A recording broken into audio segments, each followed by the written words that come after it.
Assalamualaikum warahmatullahi wabarakatuh. Perkenalkan, saya Ruli Ahsanul Hakim dengan NIM 12292200103 dari Ekonomi Syariah 4C. Video ini saya buat untuk memenuhi tugas akhir dari mata kuliah Ekonomi Internasional dengan dosen pengampu Ibu Anissa Nursalam, SEME. Pada kesempatan kali ini, saya akan mengangkat isu ekonomi internasional mengenai dampak konflik Rusia dan Ukraina terhadap pasokan gandum di Indonesia.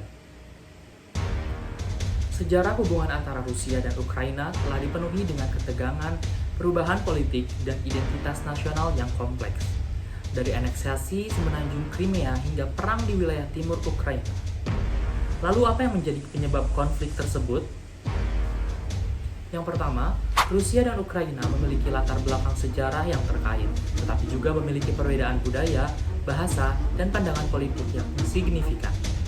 Yang kedua, revolusi di Ukraina pada tahun 2005 dan 2014 mengubah arah politik kedua negara tersebut, mencari hubungan yang lebih dekat dengan Uni Eropa dan NATO. Yang ketiga, pada tahun 2014, Rusia mengambil alih semenanjung Crimea dari Ukraina yang memicu ketegangan konflik yang berkelanjutan.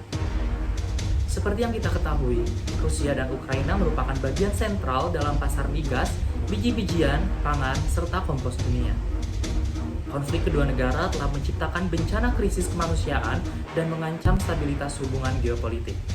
Konflik ini menambah kekhawatiran akan melambatnya pertumbuhan global, meningkatnya inflasi dan utang, serta meningkatnya kemiskinan. Dampak utama dari konflik ini adalah kenaikan harga energi yang diikuti dengan sanksi internasional berskala besar terhadap Rusia. Menurut IMF, Rusia akan menyumbang 1,6% terhadap PDB global pada tahun 2022. Rusia dan Ukraina memainkan peran penting di sektor energi dan pangan. Ukraina adalah pengekspor terbesar kelima gandum di dunia dan berlaku bagi Indonesia. Pada tahun 2020, Ukraina menjadi negara pengimpor terbesar dengan total impor sebesar 2,96 juta ton. Meskipun Indonesia bukan negara yang menjadikan gandum sebagai makanan pokok, tetapi tingkat konsumsi gandum di Indonesia dapat dikatakan tinggi, melebihi Turki dan Mesir yang menjadikan gandum sebagai makanan pokok mereka. Lalu digunakan untuk apa gandum di Indonesia? Di Indonesia, gandum banyak digunakan sebagai bahan untuk pembuatan mie instan, tepung terigu, roti, dan lain-lain. Pada tahun 2020, Indonesia tercatat sebagai negara kedua dengan tingkat konsumsi mie instan tertinggi, mencapai angka 12,6 miliar porsi per tahun. Pada tahun 2022, pasokan gandum di Indonesia sangatlah minim. Pada tahun 2021, Indonesia mengimpor gandum sebesar 11.172 kg atau 11 ton. Namun pada tahun 2022, Indonesia hanya mengimpor 9.350 kg atau 9,3 ton. Apa yang menyebabkan hal tersebut? Hal ini disebabkan karena pasokan gandum Indonesia dari Ukraina terganggu akibat adanya konflik yang terjadi antara Rusia dan Ukraina. Menurut data dari BPS, tercatat pada tahun 2023, Australia menjadi pemasok gandum terbesar ke Indonesia dengan volume 4,23 ribu ton atau 40,05% dari total impor nasional. Nilai impor dari Australia mencapai 1,46 miliar US dollar. Selanjutnya negara kedua adalah Kanada dengan volume 2,37 ribu ton dan total nilai impor mencapai 946,5 juta US dollar. Pada posisi ketiga adalah negara Rusia dengan volume 909,4 ton dengan nilai impor mencapai 257,6 juta US dollar.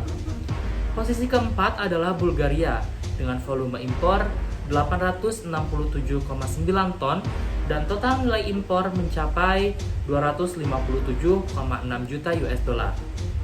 Negara selanjutnya adalah Brazil dengan volume impor 828,1 ton dan total nilai impor mencapai 318,7 US dollar.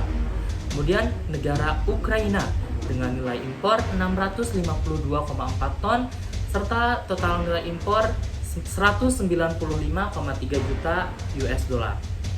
Selanjutnya adalah negara Amerika Serikat dengan volume impor 390,9 ton, total nilai impornya mencapai 125,9 juta US dollar.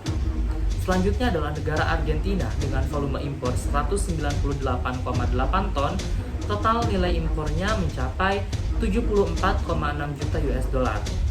Negara selanjutnya adalah Moldova dengan volume impornya mencapai 61,9 ton dan total nilai impor sebesar 18,3 juta US dollar. Jika dikaitkan dengan teori ekonomi internasional, maka hubungan Indonesia dengan Ukraina adalah hubungan negara dengan hukum komparatif, karena Ukraina dapat memenuhi kebutuhan gandum Indonesia dengan mengimpor gandum, dan sebaliknya, Indonesia mengekspor kelapa sawit, kopi, dan karet kepada Ukraina. Maka kedua negara saling menguntungkan satu sama lain karena kebutuhannya saling terpenuhi. Rekomendasi bagi Indonesia agar kebutuhan gandum terjaga dan pasokan stabil adalah dengan mencari negara pemasok gandum yang memproduksi gandum secara besar-besaran selain Ukraina, Australia, dan Kanada. Dengan hal tersebut, maka pasokan gandum di Indonesia akan terjaga serta harga gandum pun akan stabil, sehingga kebutuhan konsumsi gandum di Indonesia akan terpenuhi dengan baik. Terima kasih, mohon maaf atas kesalahannya. Wassalamualaikum warahmatullahi wabarakatuh.